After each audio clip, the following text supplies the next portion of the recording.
stop danger in its tracks and leave owners prepared for an apocalypse. From petty crimes to the end of times, we've got you covered. The other day, we got a call from an old farmer who's having some issues on his property. He's about 100 miles away in LaGrange, so we're gonna ride out there, see if we can help this old timer out. Slow down. God, friends! You know why you gotta go so damn fast? Sometime I'm glad that I'm sitting between those two. That way, if we get T-boned or whatever, I got padding on both sides. Slow down. Slow down. I'll be the happiest man on earth to get out of this freaking damn truck. You must be Earl. Yes, sir. This house looks like it's been here probably since the Civil War, maybe around that time. It was right after the Civil War, and my family bought it, so I've been here about 75 You've been years. here since. How much acreage you got here? 498. 490 acres?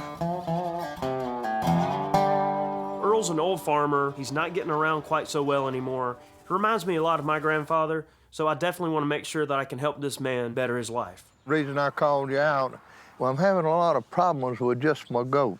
And we got a lot of coyotes back here in the hills, but I just don't believe it's the coyotes that's getting all of them goats. So it's got to be something besides the coyotes.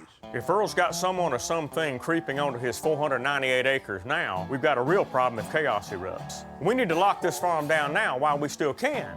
And in the garden, we've got deer problems, but they're just tearing up everything. I like this old timer, but we got to get him up to date in this millennium with security and prepping. Well, boys, y'all come on in. I believe I'm prepped to the max. It was a real relief to step into Earl's house, because I could tell just by walking in a few feet that he was very well prepared, plenty of food, ammunition, plenty of preps. Potatoes here that I can make candied yams out of, fry potatoes, anything else. You know, if you were to live on a total diet of yams, after a while your skin would take on kind of an orange tint. But that's better than dying and turning blue. Boys, I got a few extra preps on the table, too. Yeah. You are very well prepared. That's my kind of fella. Well, Earl, I think you're covered in the house. What do you have outside? Oh, I have nothing outside.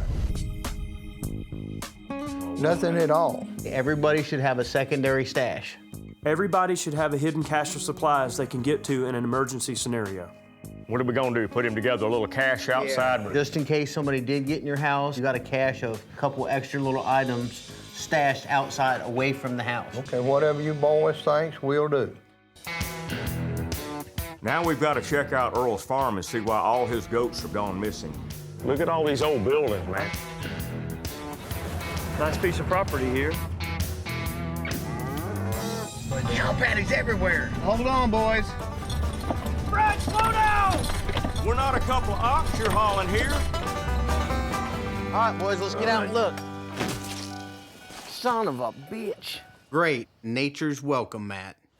Earl, is this the area that you're having a problem with over here on the fence line? Watch out. Yeah, I got it up here on the hill. We're gonna go over here and check out the damage to Earl's fence, so maybe we can figure out why his goats are going missing. See where they've cut the wire here?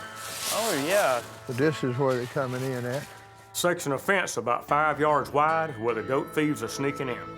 So all in all, how many goats have you actually lost? About 53 best head counted I've had on my goat. How much are those goats worth a piece? $80 to $130 a piece.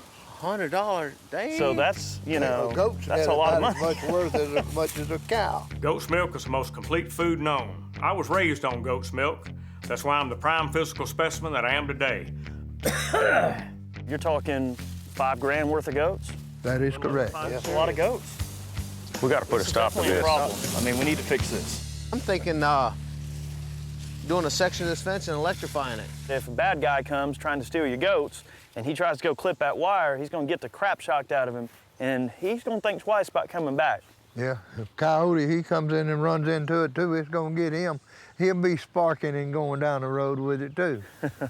This is a beautiful piece of property, and this vantage point is excellent for a camera. If you set up the cameras up here, do I have to come all the way from over here to the barn up here to look at them? Not at all. The Okay. signal's going to be sent back to your house. You can look at it from inside your All house. right, that'll be fine. The cameras are wireless, so he'll get to view them from the comfort of his own home. I gather this road is the only access the intruders have to your goat farm. That is correct. When we were examining the road, it reminded me of an old trick my granddad showed me years ago for stopping somebody in their tracks. Right along in here, maybe between these two trees, we'll put some spike strips. A spike strip is a strip of wood with any kind of sharp objects, nails, spikes, whatever, sticking straight up, and that will puncture any tires that cross it. We need to stop them right here before they get through this fence that they've already cut. Right. We're gonna stop them right here, boom. You'll know it's here so you can avoid it. A homemade spike strip costs about $5 or $10, and anybody can make it. Here's what we're gonna do. We're gonna lay down a strip of spike strips that'll puncture the tires of any intruder's vehicle. If they get past that barrier, we're gonna electrify the fence to stop any banditry or coyotes. In addition, Eric is gonna install some security cameras with monitors in Earl's house. That way Earl will see anybody coming through here. Whoever's getting on Earl's property and taking his goats and turning their world into a goat buffet, we're gonna shut them down. As we were looking around Earl's property, we noticed he had quite a junkyard. We're gonna need some wire for the fence. Why should he have to pay for something if we can utilize something right out of his own pile here? We're gonna need some spike strips and some spikes to go in it. All right, all kind of random stuff here. What all we got laying around? That's a lawnmower blade. Yeah. It's too bad you can't kill coyotes with rubber, because all I can see here is a big pile of tires. I don't see anything in here we can use. Here's some wire here. Not the kind we need. Hello there. This is exactly what we need. Look at here. Fence wire. Oh yeah, that's what I'm talking about. Oh, here's a battery sitting right here. We got a maintenance battery here. We add a little more water to it, it looks like it'll charge right up. Here's some boards for the, we might can utilize these for the strips. These boards are 10 by 12, perfect for the spike strips. I won't even have to cut them. Ooh, look what I found, boys. What in the world are you doing? I got an idea with this. I don't know why he's so excited about a garden sprayer, but I don't really know what makes Fred tick, so we'll find out, I guess. Is that one of those crazy bidets or something? No, Isn't that it's what they not call for that washing thing? your butt. It's a pump-up sprayer, but I got a really good idea. It's gonna be a surprise later. All right. The only thing that's good for is a Ghostbusters costume. I think we're doing pretty good here. We found the wood for the spike strips. We found a battery. We found a coil of wire that we could use for the fence. You know, to me, looking through this junkyard, I was thinking 31 flavors of anarchy here. Yeah, poke my eye out there, Pops. Keep moving. You're behind me, boy. The first line of defense in protecting Earl's goats is making the spike strip. 2 strips across here, about 6 feet apart. That way, if they miss one strip, they can't miss the other. If you lay them down in tandem, about 6 feet apart, it's gonna bust every tire on their vehicle. Well, guys, it looks like you have this under control. My camera is going to catch all the action from over here. So why don't I work on getting that set up while y'all are doing this? And Let's do it. well, all right. Awesome. Well, we got this nice, beautiful view here out on the farm. We got a wide open area that we can see quite well. All right, we're going to set up our first IR camera. IR stands for infrared, which allows the camera to record at night, which is when most of our thieves strike. This particular system's pretty awesome. With this remote, Earl from the house can control all of the fields of view, and he can pan 180 degrees from one end of the farm to the other and see what's going on all the time. And all it costs is less than 200 bucks. Well, we're gonna need to get this thing camouflaged. We got a lot of natural foliage around here. We're just gonna chop some of it, lay it around here. I might have a second career as a florist. I think our camouflage is good to go. I call this centerpiece Autumn in Georgia. I'm gonna get up on the road up there and throw up that other camera.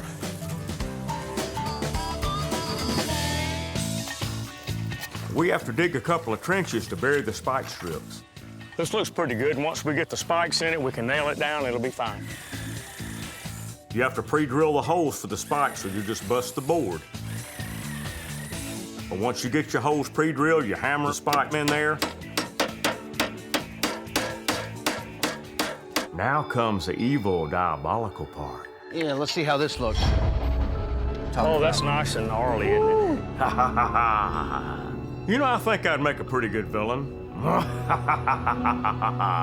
Now that the strips are built, we're gonna lay them in the trenches and nail them to the ground. It's hard Georgia red clay. It's like hammering into cement. Oh, hell! Oh. You drop your hand down on the nail? Fool you. Old coot, you never know with you. You nail like you pee, you might miss the whole damn board. Look at that. That's solid as hell, man. I think we got us a trap. Last step in the operation. We're gonna camouflage it and make it vanish. Well, you know, I consider myself sort of a magician when it comes to booby traps. I can make dangerous security weapons disappear before your eyes. Now, Fred, once this thing is covered with leaves now, don't forget about it. Watch my sleight of hand. You can't even see those things, man. Woo, they vanish. And presto, change up. I gotta take a leak, man. I hadn't taken a leak since breakfast. You always gotta take a leak. No, I don't. Look, I'm going over here. Barry, hold on. Remember that sprayer I found? Know the deer problem he has? Yeah, Well, what are deer more afraid of than anything else? I know where this is going. Humans? Human scent. We're gonna set up the sprayer so you piss in the sprayer and we can mark the garden so they won't be around there. I gotta walk all the way down there when I can just go right here? Exactly. If we piss in that sprayer today and tomorrow, he'll have a whole tank of deer repellent. No, that's so crazy it makes sense. yeah. I think it might work. Exactly. You know, I normally consider myself the mad genius of the trio, but you know what? This might be a good idea. Fred, I think that'll work. I still think you're a disturbed individual, but I have got to go. Now, I'm going down there and get this started, literally, okay? Okay, go start it. Watch out for that barbed wire down there. We just take the funnel from the truck, put it in the top of the sprayer, and we fill it up, and Earl's gonna have a pee machine. You know how your aim is, put the funnel in the top. Old man couldn't hit the damn broadside of a barn. I hope you can hit that. Quiet. I'm trying to concentrate. Hey, Fred, you mind coming hold this ladder for me? I'm installing this second camera in a very high point so Earl can get eyes on his property to see if anybody's trespassing. Barry, what are you doing? I'm taking a leak. What does it look like? I'm looking down and I'm seeing Barry pissing in a garden sprayer. You remember that deer problem that he was talking about in the garden? Yeah. Well, we're gonna fix it with the sprayer full of piss. Deer hate human urine, absolutely. This job site's a long way from home, and it looks like we're gonna have to camp out. Yeah, it's gonna get there. You know, anytime you go camping, it's always a good idea to try to practice some of your bushcraft. So today we're gonna be making a Swedish stove. A Swedish stove is a specialized type of camping technique that involves splitting a log into 4 equal parts and basically lighting a fire in the center so it burns from the inside out. There you go. There you go. There you go. You know, fellas, I feel real good about today. Old Earl seems like a real nice fella, but he's got some problems out here, too. It's gonna be great for this old gentleman to be able to sit in his house, alarm goes off, and he can look and see way out here. There's a pretty long line of sight out I think here. it's longer than 500 yards. It's way over there. I feel pretty good about old Earl and being able to take care of him. I feel like what we accomplished today, we were able to, I think, give him good value for his money and give him some peace of mind. Well, I just hope if I live long enough to be as old as Earl, and I hope I'm as wise as Earl when I get that old, I'd feel pretty good about some guys like us coming out here and helping me. Let me just get that off. I know that's very hot. Ooh, look at that. It smells good. Boiling. Rolling boil. It's boiling. I'm not really a coffee person, but you wear it out, pal. All right, thank you now. All right. Now it's fire. Kick those in, Barry. Kick that in from that side. Now you got a fire. There's nothing I like more than sitting around a campfire bullshitting with my buddies. Hey, this cow pie is getting kind of crispy. You want to see if it burns? They starting to dry? Yeah. Roll it in there. See what it does. Gently roll it in there. Nice fresh. Ooh, look at that smoldering. Let's see Yep, how right that there. fares. You know, fellas, I think we need to get some shut-eye. We got to be rested up to take care of the rest of this job tomorrow. So, You know what? I think you're right, Barry. I think you're right.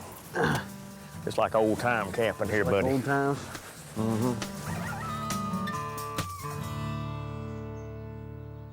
Today it's goat thieves and coyotes. Tomorrow, it could be wild hordes of marauders. Look at here, Fred. That's what's left of a raccoon after a coyote gets done with him. They eat everything on this animal except its head. Yep. I'm convinced now, more than ever, that that's where these coyotes are coming in, and this is a coyote smorgasbord out here. This is the highway to the goat buffet. That's it, buddy. To keep those coyotes out, we have to run a wire low to the ground, and then we have to electrify it. That way, if anyone cuts it or touches it, they will get a nice little shock. What do you think, about 1.5 feet or so? 18 or 20 inches off the ground. Once a coyote gets shocked by an electric fence like that, it's not coming in that way anymore. Tighten that thing down there, young blood. Yeah, I hear you, Zippy. How tight you want it? Tight. It's getting on there, it's getting on there. Oh, this is looking good, man. The next thing we have to do is mend the top wire that intruders have cut. It's looking good over there, Fred. Let's get over here and get this battery set up. The last step is hooking up the battery to electrify the fence. We're fully able to recharge the battery we found in the junk heap. Beautiful. If you put a battery directly on the ground, the earth will suck all the power out of it. You have to elevate the battery off the ground with something, a wood, a log, or something like that. You cannot let a battery sit on the earth. Looking good, guys. Fred and Barry's electrified fence is coming along beautifully, but I think that I can provide one more element to really bring it home. I'm gonna see if I can't get this panel installed while you're over here milling around. Using a solar panel to put a charge on the battery ensures that it's never going to go dead. Fred, come around here and help me ground this thing. All right. All that's left to do is ground the battery to the earth and connect it to the fence. Yeah, don't pee on that. We ought to be hot now. Let's test it out. Okay. Just slap it and see if it's hot.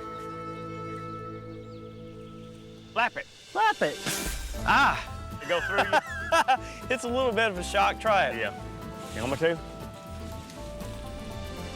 God! That's hot as hell, boys. I bet Fred won't put his tongue on it. Let's get this thing camouflaged.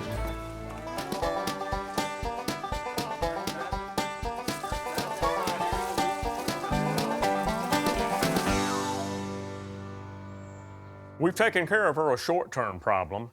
Now we want to build a stash on his property in case his home is invaded during a societal breakdown. To make this cache, we're gonna fill up this PVC tube with some of Earl's guns and his supplies, and then we're gonna bury it. Hand me the couple rifles. 22 ammo. Big ass honking knife. Light sticks, some matches. Water purification tablets. Got an MRE. What meal is it? Lasagna. Oh, yeah. Nothing like some lasagna when the world ends. Okay, well, let's go. Come on. Next, we've got to dig the hole and bury the cache. There you go. Come right to me. These guys are just wasting their time. I've got my binary and my rifle with me, just like always. All we gotta do is rig it up and blow it up. Any prepper worth his salt carries around some rifles and binary. It's a pretty safe explosive. All you have to do is shoot it with a rifle. You got a hole in the ground, and you're good to go. But yeah, pull that out and let me clean out underneath it. Hi, boys. How's everything going? Pretty Oh, good, it's sir. going along fine, I man. hear you. We've got a Yes, lot of good sir. stuff to show you. Yes, sir. Well, boys, what do y'all have here in the big tube? Well, this tube has got all your survival supplies in it. You got me plenty of shells in there with my guns? Oh, yeah. Oh, that's great, man. That's great. What do you think about us using some binary explosives today to blow this thing up a little bit bigger? Is that all right? All right, can y'all men handle explosives I think we can. safely? Oh, yeah. Sir. Well, don't blow yourself up, but just do anything y'all want to do to get a hole in here or whatever y'all need. All right, you heard that, right? We get to heard blow that. something up. Finally. Well, guys, I think I'm just gonna place this right in here. We're gonna cover it up, and then we're gonna back off to a safe distance, and I'm gonna shoot it with my rifle. How's that sound? That'll sound great.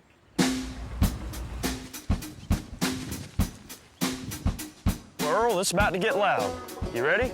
Let's do some digging. Let's do some digging indeed. Do some excavating there, son. I think we can handle this. What do you want to bet the first shot he misses?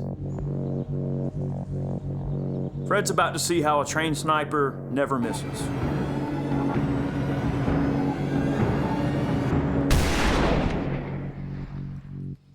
Well, that's embarrassing. I never miss. I think my scope's off a little bit. He's always got an excuse for something. Let's try again.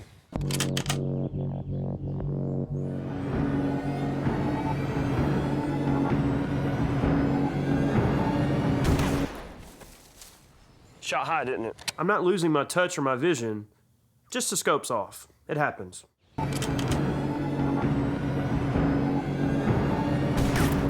I had my 500-yard zero, so it was actually shooting a little bit high. Oh, I had it sighted for 1,000 yards. I wasn't planning on shooting something this close. Oh, my pantyhose are too tight. If you've always been a bad shot, young man. All right, I'm gonna hit it this time. All right, well, let's get her going then. Get it done.